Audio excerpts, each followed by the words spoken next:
స్తోత్రం. స్తుతి స్తుతి స్తుతి స్తుతి స్తుతి స్తుతి స్తుతి స్తుతి. హల్లెలూయా. కళ్ళు మూసుకుని దేవుని స్తుతిద్దాం.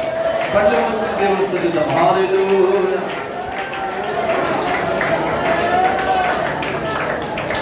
హల్లెలూయా. స్తోత్రాలు స్తోత్రాలు స్తోత్రాలు స్తోత్రాలు స్తోత్రాలు. స్తుతి స్తుతి స్తుతి స్తుతి స్తుతి స్తుతి స్తుతి. ఆశ్చర్యకరుడా మీకు స్తోత్రాలు. అనంత జ్ఞాని మీకు స్తోత్రాలు. అత్యున్నత సింహాసనమై ఆసీనుడా మీకు స్తోత్రం స్తోత్రం స్తోత్రం. స్థవడవర్ణుడా మీకు స్తోత్రాలు. రత్నవర్ణుడా మీకు స్తోత్రాలు. Hallelujah hallelujah. Praise the lord praise the lord. Hallelujah. యేసయ్యా యేసయ్యా యేసయ్యా యేసయ్యా నిన్నే నిన్నే కొలుతూనయా. నీవే నీవే నా రాజువయ్యా. నిన్నే నిన్నే కొలుతూనయా. నీవే నీవే నా రాజువయ్యా. యేసయ్యా యేసయ్యా యేసయ్యా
యేసయ్యా యేసయ్యా యేసయ్యా యేసయ్యా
కొలుతూనయా నీవే నీవే రాజువయ్యా.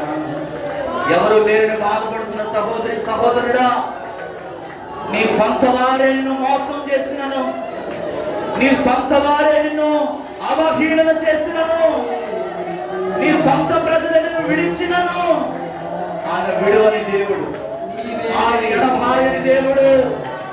ఒకరి తల్లి వారిని ఆదరించినట్టు నేను మిమ్మల్ని ఆదరిస్తానని వాగ్దానం చేశాను. ఆత్మీయులే నన్ను అవమానించగా, అన్యులే నన్ను అపహాసించగా, అండా నీవైతి నా కొండ నీవే. మన అండ ఉండే దేవుడు, అండ నీవే, కొండ నీవే యేసయ్యా, యేసయ్యా. యేసయ్యా నిన్నే నిన్నే ఏది ఏమైనా నిన్నే కొలుస్తానయ్యా. నీవే నీవే నా రాజువయ్యా. యేసయ్యా నిన్నే నిన్నే కొలుతూ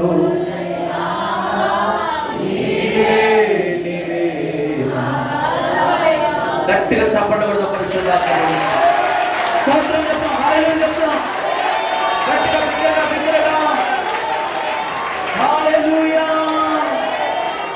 ప్రార్థన చేసుకుందాం. ముందున సమయం అంతా పరిశుద్ధాత్మ దేవుడు మనందరిని కూడా నడిపించున్నాడు. ఈ దినం ఏ హృదయంతో నువ్వు వచ్చావో నాకు తెలియదు, కానీ హృదయ రహస్యాలు ఎరిగిన దేవుడు మన మధ్యలో ఉన్నాడు. అంత్య దినముల యందు సంఘము మీద నా ఆత్మను కుమ్మరిస్తానన్న ప్రభు ఇంకా ఇంకా ఇంకా ధారాళముగా ఆయన ఆత్మ ప్రతి ఒక్కరిని కూడా తాకులాగున ఈ ఉదయకాల సమయంలో దేవుడు తన సేవకులు సిలుచాట్ను మరుగుపరిచి కాడు హృదయాలతో వచ్చిన నీతో ప్రభు మాట్లాడడానికి సిద్ధంగా ఉంటుండగా వినగలిగిన చెవులను గ్రహించగలిగిన హృదయాన్ని ప్రభు మనందరికీ అనుగ్రహించినట్లుగా, సంఘములో ఉన్న బలహీనులను రోగులను ప్రభు స్వస్థపరచినట్లుగా, అనేకమైన సమస్యల చేత ఆదరణ లేని స్థితిలో ఎవరైతే కృంగిన వారుగా ఉంటున్నారో ఈ దినం పరిశుద్ధాత్మ దేవుడు ప్రతి ఒక్కరిని కూడా ఆదరించి గొప్ప ఓదార్పునిచ్చి ఈ స్థలంలో నుండి దేవుడు ప్రతి ఒక్కరిని పంపించలాగున మన మధ్యలో ఆత్మీయతగా ప్రార్థన చేస్తుండగా అందరూ కూడా ఏకీభవిద్దాం.